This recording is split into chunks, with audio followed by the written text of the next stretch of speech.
కేంద్ర మంత్రి కిషన్ రెడ్డి గాంధీ హాస్పిటల్ ని సందర్శించారు. కరోనా సమయంలో హాస్పిటల్లో ఏర్పాటు చేసిన ఆక్సిజన్ ప్లాంట్ ను పరిశీలించారు. హాస్పిటల్లోని కొన్ని విభాగాల్లో పెరుగుతూ రోగుల సమస్యలను అడిగి తెలుసుకున్నారు. ఆయన గాంధీ హాస్పిటల్ వైద్య యంత్రాంగం నుండి రోగులకు అందుతున్న వైద్య సేవలపై ఆరా తీశారు.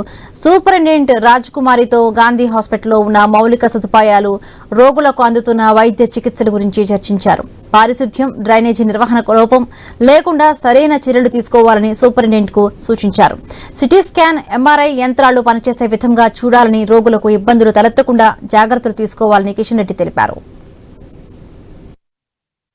గాంధీ హాస్పిటల్ అనేక రకాల సౌకర్యాలు ఇచ్చేటువంటి ప్రయత్నం కూడా జరుగుతుంది. కరోనాకు సంబంధించినటువంటి పాజిటివ్ కేసులు దేశంలో పెరుగుతున్న నేపథ్యంలో ఒకసారి హాస్పిటల్ మేనేజ్మెంట్ను, హాస్పిటల్ సిబ్బందిని అందరినీ కూడా కరోనా విషయంలో అలర్ట్ చేయాలి.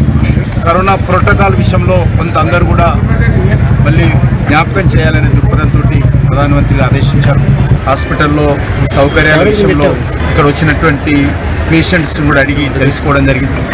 సూపరింటెండెంట్ గారితో కలిసి కొంతసేపు చర్చించాము. ఇక్కడ సిబ్బంది పరిస్థితి ఏంది, ఇతరత్ర కూడా తెలుసుకున్నాము. వేల మంది పేషెంట్స్ వస్తున్నటువంటి నేపథ్యంలో ఎప్పటికప్పుడు పేషెంట్స్ కావాల్సినటువంటి సౌకర్యాలను, ఆర్థిక వనరుల అన్ని రకాల సౌకర్యాలు మెరుగుపరుచుకుంటూ పోవాల్సినటువంటి అవసరం.